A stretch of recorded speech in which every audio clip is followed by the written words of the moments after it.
কুল্লু বানি আদম খাত্তাউন ওয়া খায়রুল খাত্তাইনা আত-তাওয়াবুন। হে উম্মতেরা, পৃথিবীর মধ্যে যত বনি আদম আছে, যত মানুষ আছে, সব মানুষগুলোই গুনাহগার। আর গুনাহগারদের মধ্যে ওই গুনাহগারগুলো শ্রেষ্ঠ, যারা গুনাহ করার পর আল্লাহর কাছে শর্মিন্দা হয়, আল্লাহর কাছে তওবা করে, কৃত গুনাহের উপর লজ্জিত হয়ে আল্লাহর কাছে মাফ চায়, ওই মানুষগুলো দুনিয়ার মধ্যে যত মানুষ আছেন ওই সব মানুষগুলোর উপরেই শ্রেষ্ঠত্ব মর্যাদাবান। ইয়া আইয়ুহান নাস তুবু ইলাল্লাহ ওয়াস্তাগফিরু ফাইন্নী আতুবু ফিল ইয়াউমি মিআতা মাররাহ। হে উম্মত, ভালো মতো শুনে নাও, আমরা এমন মানুষ চোখ দিয়ে তাকাইলেই গুনাহ হয়ে যায়, হাত দিয়ে ধরলেই গুনাহ হয়ে যায়, জবান দ্বারা বললেই গুনাহ হয়ে যায়, পাও দ্বারা চললেই গুনাহ হয়ে যায়। পৃথিবীর মানুষেরা রে, আল্লাহ বলেন যাহারাল ফাসাদু ফিল বাররি ওয়াল বাহরি বিমা কাসাবাত আইদিন নাস।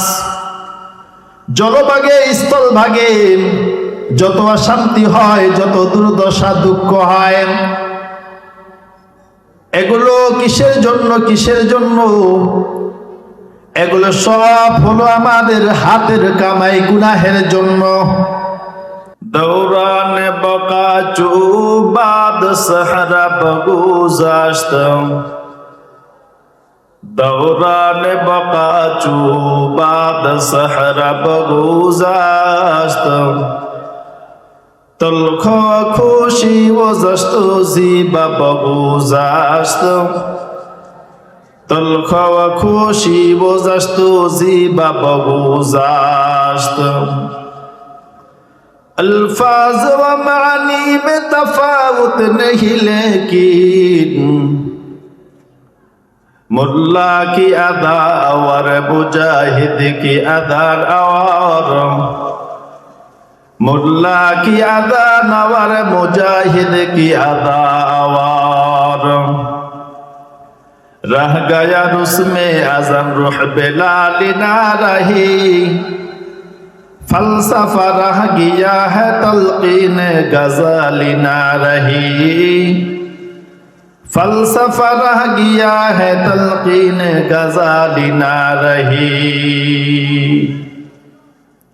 अल्हम्दुलिल्लाह। अलहाज हाफिज আব্দুল কাদের দারুল উলুম রকুন্দপুর মাদ্রাসার উদ্যোগে 34তম বার্ষিক ওয়াজ ও দোয়ার মাহফিলের সম্মানিত সভাপতি, প্রধান অতিথি, দেগার হযরত নায়েবে নবী, জাতির মাথার মুকুট হযরত উলামায়ে কেরাম, বাবার বয়সের মুরব্বিয়ানে এজাম, সমবয়সী কলিজার টুকরা যুবক বন্ধুরা, পর্দার আড়ালে অবস্থানরত শ্রদ্ধা সম্মানিতা মা ও বোনেরা, রব্বে কারীমের দরবারে অসংখ্য অগণিত শুকর ও সুজুদ। যে মহান আল্লাহ জাল্লা শানুহু আম্মা নওয়ালু আমাদের প্রতি বড় ইহসান করে, দয়া করে, মায়া করে, মহাব্বত করে, ভালোবেসে বহু সংখ্যক লোক থেকে যাচাই আর বাছাই করে মুষ্টিময় কিছু সংখ্যক গোলামকে জান্নাতের বাগিচায় আসার এবং বসার, কোরআন এবং হাদিসের আলোকে কিছু কথা বলবার এবং শুনবার জন্য পরিবেশকে আমাদের অনুকূল করে দিয়ে আমাদেরকে তৌফিক দান করেছেন। সেজন্য সেই মহান মালিককে সন্তুষ্ট করার লক্ষ্যে ঈমানের বলে বলিয়ান হয়ে উচ্চস্বরে একবার কালিমাতুশ শুকর আদায় করে নি আলহামদুলিল্লাহ। মুহতারাম হাজরিন, আমি আপনাদের সম্মুখে কোরআনুল কারীম থেকে ছোট্ট একখানা আয়াতে কারিমা তেলাওয়াত করেছি, আর রাসূলের অসংখ্য বাণী হাদিস শরীফ থেকে ছোট্ট একখানা হাদিস আপনাদের সামনে পাঠ করেছি। আল্লাহ চাহে তো কোরআন এবং হাদিসের সমন্বয়ে তওবা এবং ইস্তেগফার সম্পর্কে সময়ের সংক্ষিপ্ততায় কিছু কথা বলবার চেষ্টা করব। রব্বুল ইজ্জত কথাগুলোকে দিলের কান লাগিয়ে শ্রবণ করে আমালের জীবনে কথাগুলোর বাস্তবতার রূপ দেওয়ার আমাদের সকলকে তৌফিক দান করেন। সকলে বলুন আমিন। বড় আফসোস, হতাশার বিষয়, এত সুন্দর কোরআনের বাগিচায় বছরে একদিন, কপাল বড় খারাপ। মুসলমানদের এই দুর্দিনের দুর্দশার একমাত্র কারণই হচ্ছে মুসলমান আল্লাহ এবং তার রসুলের দেওয়া বিধান, আদর্শ, হুকুম ছেড়ে দিয়েছে। বেজাতি আর বেধর্মীদের আদর্শকে অনুকরণ করার জন্য উঠে পড়ে লেগেছে। রসুল বলছেন, ইদা তারাকতুম সুন্নাত নবিয়্যিকুম সাল্লাল্লাহু আলাইহি ওয়াসাল্লাম ফাদালালতুম, তোমরা পথভ্রষ্ট হয়ে যাবে, সরল সঠিক পথ থেকে বিচ্যুত হবে যখন তোমরা তোমাদের নবীর আদর্শকে ছেড়ে দিবে। এটার বাস্তবতায় চারদিকে প্রতীয়মান, আমরা প্রত্যক্ষদর্শী। মুহতারাম হাজিরিন, আমি বলতেছিলাম আপনাদের সম্মুখে তওবা এবং ইস্তেগফার সম্পর্কে কোরআন এবং হাদিসের আলোকে আলোচনা করব। এই পৃথিবীতে যত মানুষ আছে, আম্বিয়ায়ে কেরাম আলাইহিসসালাতু ওয়াসসালামগণ ব্যতীত সব মানুষই, পুরুষ হোক মহিলা হোক, আমরা প্রত্যেকেই গুনাহগার। যখন কোনো বান্দা গুনাহ করে তখন তার মুমিনাত, তার ঈমান তার থেকে পরিপূর্ণ মুমিন আর মুসলিম ঈমানদার হওয়ার থেকে অন্তরায় হয়ে দাঁড়ায়। ওই অন্তরায়, ওই ব্যারিকেডকে ভাঙার জন্য একটা হাতিয়ার আছে, এটার নাম হচ্ছে তওবা। তওবার মাধ্যমে বান্দা তার কৃত গুনাহ মাফ করে রব্বে কারীমের নারাজিকে, অসন্তুষ্টিকে সন্তুষ্টির দ্বারা পরিবর্তন করতে পারে। ওই জিনিসটার নাম কি? তওবা। তওবা শব্দের শাব্দিক অর্থ হচ্ছে ফিরে আসা। পরিভাষায় তওবা বলা হয় নিজ গুনাহের কথা স্মরণ করে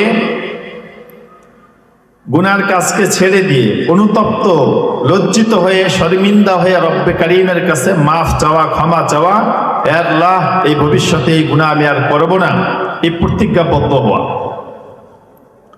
মুহতারাম হাজিরিন, উলামায়ে কেরাম কিতাবের মধ্যে লিখেছেন প্রত্যেকটি গুনাহের জন্য তওবা করা ওয়াজিব। গুনাহ আবার দুই প্রকারে, প্রথমত বিভক্ত। আল্লাহর হক সংশ্লিষ্ট গুনাহ, নামাজ, রোজা, হজ, যাকাত, যাবতীয় আল্লাহ যে সকল বিধান আমাদের উপরে দিয়েছেন এগুলোকে লঙ্ঘন করলে গুনাহ হয়, আল্লাহর সাথে সম্পৃক্ত সংশ্লিষ্ট গুনাহ। এই গুনাহ থেকে মাফ পাওয়ার জন্য আমাদেরকে তিনটা বিষয় করণীয়। এক নাম্বার, ওই গুনার কাজটাকে ছেড়ে দিতে হবে। নামাজ পড়ি না, রোজা রাখি না, হজ করি না, যাকাত দেই না, নামাজ পড়তে হবে, রোজা রাখতে হবে, হজ করতে হবে, পর্দায় চলতে হবে, এক নাম্বার। দ্বিতীয় নাম্বার, কিন্তু গুনাহের উপরে লজ্জিত হওয়া, নিন্দিত হওয়া, আমি যে কাজ করেছি এটা ঠিক হয়নি, এজন্য আমাকে সৃষ্টি করা হয়নি, অনুশোচনা, অনুতপ্ত হওয়া। তৃতীয় নাম্বার, ভবিষ্যতে এই গুনাহের কাজ আর সংগঠিত করবে না, পুনরাবৃত্তি করবে না, এই দৃঢ় সংকল্পবদ্ধ হওয়া। এই তিনটা হচ্ছে যদি আল্লাহর সাথে সংশ্লিষ্ট কোনো গুনাহ হয়, ওই গুনাহ থেকে ক্ষমা পাওয়ার জন্য তওবার প্রারম্ভে এই শর্ত, 3 জিনিসের সমন্বয়ে তওবা করতে হবে। আর যদি গুনাহটা হয় বান্দার সাথে সংশ্লিষ্ট, যেমন কারো সম্পদ অন্যায়ভাবে দখল করে নিয়েছে, কারো থেকে টাকা হালত নিয়েছে, দেয় না, কারো মাল আত্মসাৎ করেছে, কারো গাছের ফল চুরি করে খেয়ে ফেলছে, তাহলে এই গুনাহ থেকে তওবা করার জন্য, নিষ্কৃতি পাওয়ার জন্য আরো একটা শর্ত ওই 3টা শর্তের সাথে বর্ধিত। যেহেতু এটা বান্দার সাথে সংশ্লিষ্ট গুনাহ, এই গুনাহ থেকে মাফ পাওয়ার জন্য আরো একটা শর্ত এটার সাথে অ্যাড হবে, সেটা হচ্ছে আগে বান্দার থেকে ক্ষমা নিতে হবে, তারপরে আল্লাহর কাছে মাফ চাইতে হবে। যদি বান্দার থেকে মাফ না নিয়ে আল্লাহর কাছে কিয়ামত পর্যন্ত মাফ চাই, ওই গুনাহ থেকে আল্লাহ মাফ করবেন না। কারণ এটা হচ্ছে হুকুকুল ইবাদ, বান্দার হক। বান্দার হক ততক্ষণ পর্যন্ত আল্লাহ মাফ করবেন না যতক্ষণ বান্দা না মাফ করবে। মুহতারাম হাজরিন, এই পৃথিবীতে যত মানুষ আমরা আছি সবাই আমরা গুনাহগার। কেউ আমরা বলতে পারবো না যে হুজুর আমি জীবনে গুনাহ করিনি, এই কথাটা কেউ বলতে পারবে না। আল্লাহর নবী হাদিস শরীফের মধ্যে বলেন, কুল্লু বানি আদামা খাত্তাউন ওয়া খায়রুল খাত্তাইনা তাওয়াবুন। হে উম্মতেরা, পৃথিবীর মধ্যে যত বনি আদম আছে, যত মানুষ আছে, সব মানুষগুলোই গুনাহগার। আর গুনাহগারদের মধ্যে ওই গুনাহগার গুলো শ্রেষ্ঠ, যারা গুনাহ করার পর আল্লাহর কাছে শর্মিন্দা হয়, আল্লাহর কাছে তওবা করে, কৃত গুনাহের উপর লজ্জিত হয়ে আল্লাহর কাছে মাফ চায়, ওই মানুষগুলো দুনিয়ার মধ্যে যত মানুষ আছেন ওই সব মানুষগুলোর উপরেই শ্রেষ্ঠত্ব মর্যাদাবান। পয়গম্বর আরবি জনাবে মুহাম্মদুর রাসূলুল্লাহ সাল্লাল্লাহু আলাইহি ওয়াসাল্লামের আমল নামায় কোনো গুনাহ নাই, এরপরও নবীর হাদিস খুঁজলে পাওয়া যায়। নবীজি বলেন, ইয়া আইয়ুহান নাস তুবু ইলাল্লাহ ওয়াস্তাগফিরু ফাইন্নী আতুবু ফিল ইয়াউমি মিআতা মাররা। হে উম্মত, ভালো মতো শুনে নাও, আমি পয়গম্বরের জীবনে কোনো গুনাহ নাই, অতীত ভবিষ্যৎ সব গুনাহ মাফ। মা তাকদ্দামা মিন যামবিহি ওয়া মা তাআখার, অতীত ভবিষ্যৎ সব গুনাহ মাফ। এরপরও আমি নবী প্রত্যেক দিন দৈনন্দিন 100 বার আল্লাহর কাছে তওবা করি। নবীর কোনো গুনাহ নাই, তারপরও নবী বলতেছেন আমি 100 বার প্রত্যেক দিন আল্লাহর কাছে তওবা করি। আর আমাদের গুনাহ নাই এমন কেউ আছি? আমরা এমন মানুষ, চোখ দিয়ে তাকাইলেই গুনাহ হয়ে যায়, হাত দিয়ে ধরলেই গুনাহ হয়ে যায়, জবান দ্বারা বললেই গুনাহ হয়ে যায়, পাও দ্বারা চললেই গুনাহ হয়ে যায়। একবার চিন্তা করা দরকার, নবীর জীবনে কোনো গুনাহ নাই, সেই নবী যদি দৈনন্দিন 100 বার করে তওবা করেন, তাহলে আপনার আমার 24 ঘন্টা গুনাহের মাধ্যমে কাটে। আপনার আমার কতবার তওবা করা দরকার ছিল, একবার চিন্তা করা দরকার ছিল। সব জায়গায় এত গুনাহ, এত গুনাহ। পৃথিবীর মানুষেরা রে, আল্লাহ বলেন, যাহারাল ফাসাদু ফিল বাররি ওয়াল বাহরি বিমা কাসাবাত আইদিন নাস। জলভাগে স্থলভাগে যত অশান্তি হয়, যত দুর্দশা দুঃখ হয়, এগুলো কিসের জন্য? কিসের জন্য? এগুলো সব হলো আমাদের হাতের কামাই, গুনাহের জন্য। এই সব গুনাহ আমরা করি, আল্লাহ প্রতিদান দেন। সব কিছু বিপদ বালা মুসিবত যা আমরা দেখি ভোগ করি, এই সব কিছু আমাদের হাতের কামাই। আল্লাহ আমাদের উপরে বেইনসাফি করে জোর জবরদস্তি এগুলো কিছুই আমাদের উপর চাপান না, কিছু এগুলো দেন না। মুহতারাম হাজরিন, এজন্য আমাদেরকে গুনাহ ছাড়তে হবে। গুনাহ শুধু ছাড়লেই হবে না, গুনার জন্য তাওবা করতে হবে। মুহতারাম হাজরিন, শর্ত একটাই, তওবা খাঁটি নিয়তে হতো। এই নিয়তে করলে চলবে না। তওবা তওবা নারিকেলের শোভা কানে ধরছি আর করুম না, ফাঁক পাইলে আর ছাড়ুম না, এই নিয়তে তওবা করলে তওবা হবে না। খাঁটি নিয়তে তওবা করতে হবে। আমি এই গুনাহ পুনরাবৃত্তি করব না, পুনরায় সংগঠিত করব না। এই খাঁটি মনে, এই দৃঢ় বিশ্বাস রব্বে কারীম মাফ করে দিবেন, এই আশা ভরসা নিয়ে যদি ক্ষমা চেতে পারি, অবশ্যই আল্লাহ রাব্বুল ইজ্জত আপনাকে আমাকে মাফ করে দিবেন। হাদিস শরীফ খুঁজলে পাওয়া যায়, নবীজি ডাক দিয়ে বললেন, উম্মতেরা রে, যে ব্যক্তি গুনাহের পরে তওবা করবেন, আত্তাইবু মিনাজ যামবি কামান লা যামবা লাহু, কেউ যদি গুনাহের পরে খাঁটি দিলেন, খাঁটি মনে কায়বা মনে আমি রব্বে কারীমের দরবারে মাফ চাইতে পারো, আমি রব্বে কারীম তার গুনাহগুলো এমন ভাবে মাফ করে দিব, এমন ভাবে মাফ করে দিব, কেমন জানি সে জীবনে কোনো গুনাহ করেই নাই। তার গুনার খাতা রব্বে কারীম মুছে দিবে। এর চাইতে উলামায়ে কেরাম লিখছেন, কুরআনুল কারীমের মধ্যে মুমিনদের জন্য, ঈমানদারদের জন্য সবচাইতে সুসংবাদের আয়াত হলো, কুল ইয়া ইবাদিয়াল্লাযীনা আসরাফু আলা আনফুসিহিম লা তাকনাতু মির রাহমাতিল্লাহ। সবচাইতে আশার, সবচাইতে ঈমানদারদের জন্য খুশির আয়াত হচ্ছে কুরআনুল কারীমের মধ্যে এই আয়াত। আয়াতের মধ্যে আল্লাহ ডাক দিয়ে বলতেছেন,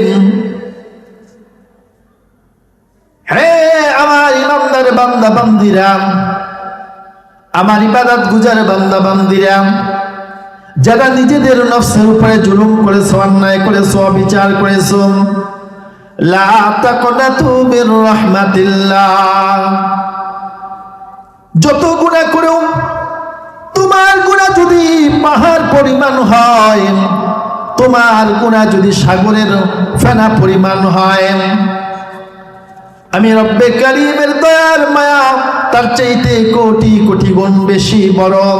এ বান্দা, লা তাকনাতু মির রাহমাতিল্লাহ, আমার রহমত থেকে তুই নৈরাশ হইস না, আমার রহমত থেকে তুই দূরে সরিয়া যাইস না। যদি তুই আমি রব্বে কারীমের দরবারে শত গুনাহ করার পরও গুনার বোঝা মাথায় নিয়ে তওবা করতে পারো, আমি রব্বে কারীম তোকে কথা দিলাম বান্দা, তোর গুনাহগুলো আমি মাফ করে দিয়ে তোকে আমি এমন জান্নাত দিব, যেই জান্নাতের তলদেশ দিয়ে নহর প্রবাহিত, দুধের নহর, মধুর নহর, এত সুন্দর জান্নাত আমি আল্লাহ তোদেরকে উপহার দিয়ে দিব। গুনাহ হয়ে যাওয়া এটা স্বাভাবিক। গুনাহ করার যোগ্যতা, ইস্তেদাদ, ওটার প্রতি একটা আকর্ষণ দিয়েই আমাদেরকে আপনাকে রব্বে কারীম সৃষ্টি করেছেন। কিন্তু গুনাহ হয়ে যাওয়ার পরে গুনাহের উপর স্থির না থেকে তওবা করলে খাঁটি নিয়াতে, তাহলে ওই গুনাহগারী হচ্ছে নবীর ভাষ্য অনুযায়ী পৃথিবীর মধ্যে সর্বশ্রেষ্ঠ মানুষ।